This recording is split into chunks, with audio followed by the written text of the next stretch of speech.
Commissioners, that clauses 1 and 2 stand part. Grant Robertson. Thank you, Mr Chair. I rise to speak on the title and commencement clauses, and in particular in this first of my contributions in these two clauses, I want to speak to my TypeScript amendment to the commencement clause. For colleagues who haven't had the opportunity to see it yet, the amendment that I'm proposing to clause 2 would read, "This Act comes into force on the day that is 12 months after the date on which it receives the royal assent, and only after a full independent inquiry into New Zealand's intelligence agencies has been completed and recommendations from the inquiry have been considered by Parliament." Mr Chair, the reason I have moved that amendment in this House is because the haste and the rush that the national government have been in to push this legislation through means that New Zealanders who are rightly concerned about the law balancing security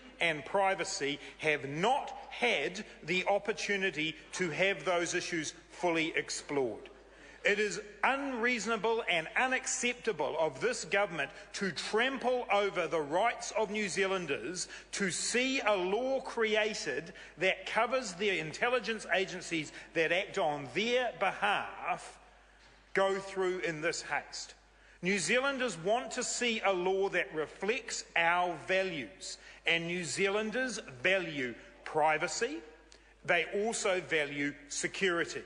And it is quite clear from the views of New Zealanders right across this country that they do not believe that the law, as it is currently being drafted by the national government, creates that balance. What it does, Mr Chair, is grossly expand the powers of the GCSB, tinker about with the oversight mechanisms, and create a situation where New Zealanders continue to lose trust and confidence in their intelligence agencies. So that's why my amendment to clause 2 would say, let's take the 12 months to have the full and independent inquiry that so many people want before we allow this bill to come into force. And it's not just the Labour Party, and it's not just the Green Party, and it's not just New Zealand First or Mana or the parties in this Parliament who are asking for this review.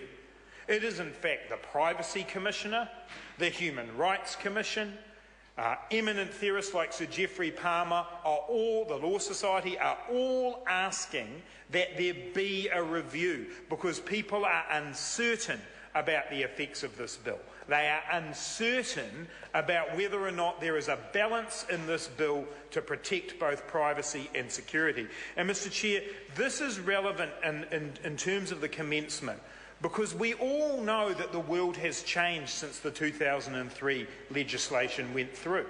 There are different kinds of threats to New Zealand's security. That is absolutely true. But equally, people all over the world are making a much greater use of technology to communicate.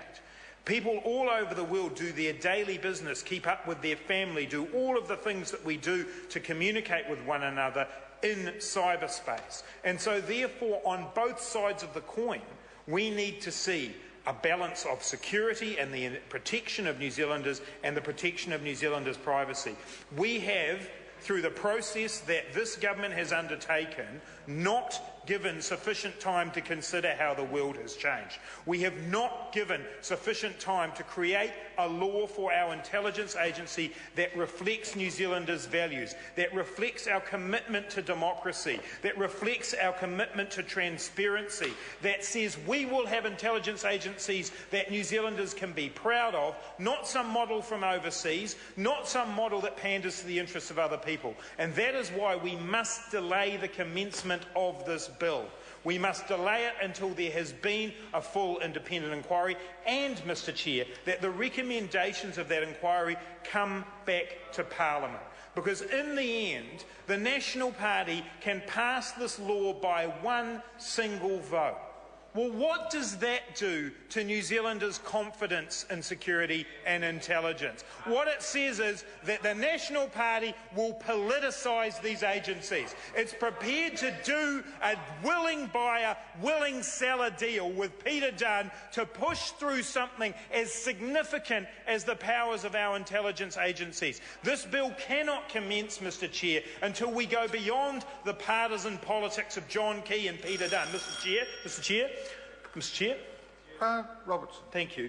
Until we get to the point that we can actually say New Zealanders have a reason to be confident about this legislation. They cannot be confident that a bill that passes 6160 and commences 1 month after the royal assent will give New Zealanders the ability to restore their confidence in this law.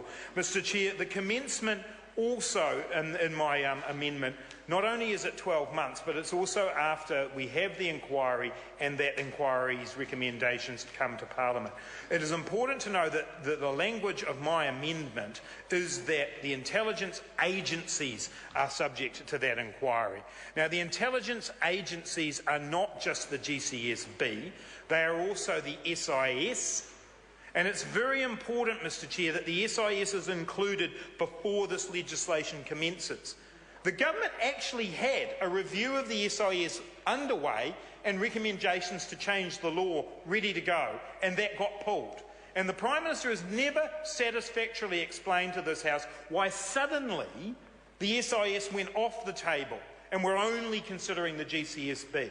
So my amendment to Clause 2 is not just about whether or not we can get the GCSB into a shape that New Zealanders can have confidence, but actually that we understand all of New Zealand's intelligence agencies and how they interact together.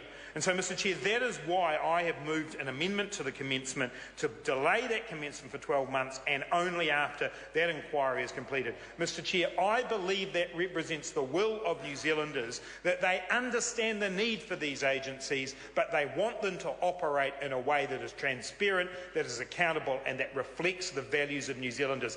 Those kinds of principles have been sorely missing from the way that John Key and the National Party have gone about this change and the way that Peter Dunne has presented himself as a willing buyer, willing seller. Mr Chair, my other comments that I want to make in the last couple of minutes of this call are around the title of this bill. The innocuous-sounding Government Communications Security Bureau and Related Legislation Amendment Act sounds technical, sounds like a title you would give to a bill that would breeze through this House and New Zealanders would barely notice. It is an inaccurate title, Mr Chair, because fundamentally the title of this bill should mention the expansion of powers of the GCSB, because that's what lies at heart of this, and John Key has consistently misled New Zealanders about that. This bill includes whole new powers and functions for the GCSB. It expands the functions that already existed around assisting other agencies. It includes New Zealanders in what was once a foreign intelligence agency. It puts New Zealanders right in there. It puts the content of their communications right in there. So the title of this bill should make reference to the expansion of the GCSB's powers. That would be an honest title for this bill, Mr Chair. The other title that members of the House might like to consider is the Damage to Democracy Bill, because the process that John Key has gone about of finding a willing buyer, willing seller with Peter Dunne, of pushing this legislation through the Intelligence and Security Committee without even hearing from the GCSB or the SIS or the police or the Defence Force, damages our democracy. The dismissive way that John Key treats anyone who is a critic of this bill damages democracy. He threatens the Human Rights Commission's funding. He says the Law Society don't know what they're talking about. He said today that if there was a terrorist threat, David Shearer would run for the hills. Well, David Shearer rightly said that he's the one who knows about terrorist threats. When he faced one in Iraq, he ran in and he ran in to help the people. He didn't run for the hills bills. It's John Key who's doing the running. It's John Key who's running from his press conference because he doesn't want to answer the questions. It's John Key who's avoiding the questions in this House. Mr Chair, this bill should be titled the Damage to Democracy Bill, because John Key has done huge damage to the way New Zealanders view our intelligence and security agencies. Right from the Kim.com affair to appointing his mate Ian Fletcher to run the GCSB, to running this bill through the House so quickly that New Zealanders do not understand or know what this bill really does, but they know they're worried about it because they know it's about the expansion of powers. The title of this bill is wrong. The title of this bill is not a technical amendment to the GCSB's legislation. It is a massive expansion of the powers of the GCSB without New Zealanders being given a say. This bill shouldn't pass. The title should be changed. The commencement date should also be changed, Mr Chair. Honourable David Cunliffe. Thank you, Mr Chairman. I rise to take a short call in this title and commencement clause debate.